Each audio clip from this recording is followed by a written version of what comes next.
Bonjour,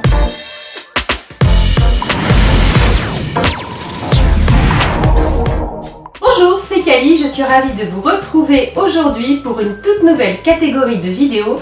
En effet, j'ai décidé d'inaugurer avec vous un tout nouveau principe qui consistera tout simplement à décrypter la composition d'un produit. C'est une catégorie qui sera utile à la fois pour les personnes qui s'intéressent un petit peu à leurs achats. Ça vous permettra de décrypter dans vos cosmétiques si tel produit, en fonction de sa composition, correspond bien à ses arguments marketing. Mais ça vous permettra aussi, en tant que cosméteuse, de pouvoir mieux cibler les ingrédients nécessaires à vos différentes recettes.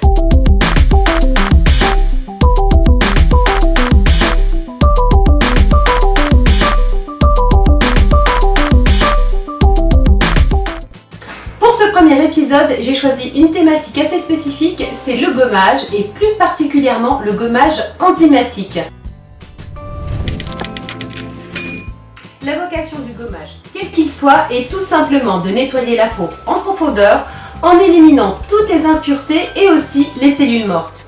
De ce fait, après un gommage, le grain de peau est lissé, le teint paraît plus uniforme et la peau est douce.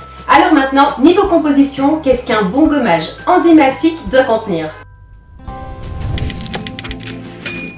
Excellents agents exfoliants sont les AHA, c'est-à-dire les acides de fruits ou de fleurs. Dans les cosmétiques industriels, on utilise très souvent les enzymes tirées des fruits, comme ceux de la papaye, la papaïne, ou de l'ananas, la bromélaïne. Ils grignotent tout simplement les résidus de protéines entre les cellules de la couche cornée, ce qui permet de plus facilement les décoller. On utilise plus couramment l'acide lactique, l'acide citrique et aussi l'acide glycolique. Non seulement ils vont exfolier la surface de la peau, mais ils vont également agir en profondeur sur le derme en stimulant la synthèse du collagène. Autre ingrédient indispensable à votre gommage enzymatique, un acidifiant.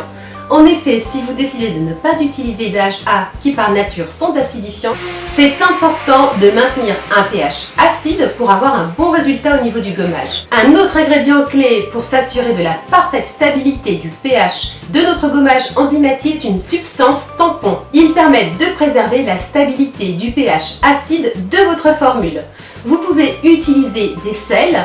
À la maison, je vous recommande le sodium benzoate. On retrouve beaucoup en industrie le sodium citrate, le sodium sulfate et le sodium phosphate. Attention, bien entendu, qui dit nettoyer ne veut pas dire décaper la peau. Votre formule devra donc aussi contenir des agents humectants tels que la glycérine, aussi des principes actifs nourrissants comme une huile ou un ester huileux, et aussi des agents apaisants. Je vous recommande plus particulièrement la lantoline ou le niacinamide. Si vous avez la peau particulièrement sensible, n'hésitez vraiment pas à enrichir votre formule avec d'autres agents hydratants et apaisants. Ça peut être avec de la camomille ou bien de l'aloe vera, du miel.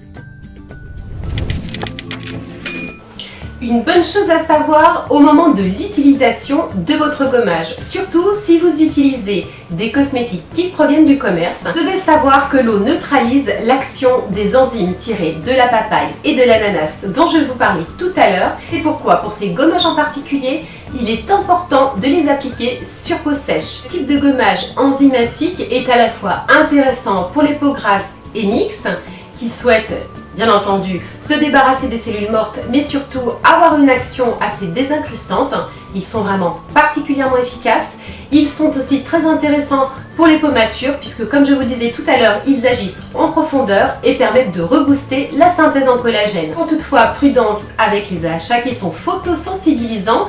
Si vous utilisez ces soins, appliquez-les de préférence le soir et pas en journée. Et je vous conseille, évidemment, comme pour tout cosmétique, de bien faire un petit test cutané avant l'application. Sachez que les AHA sont quand même particulièrement efficaces, donc les peaux sensibles et réactives peuvent parfois ne pas les tolérer. En raison de l'efficacité de ces soins, je vous recommande de les utiliser une fois par semaine, grand maximum. C'est tout à fait suffisant. N'oubliez pas, il ne faut pas agresser votre peau. Traitez-la toujours avec douceur, quelle que soit sa nature.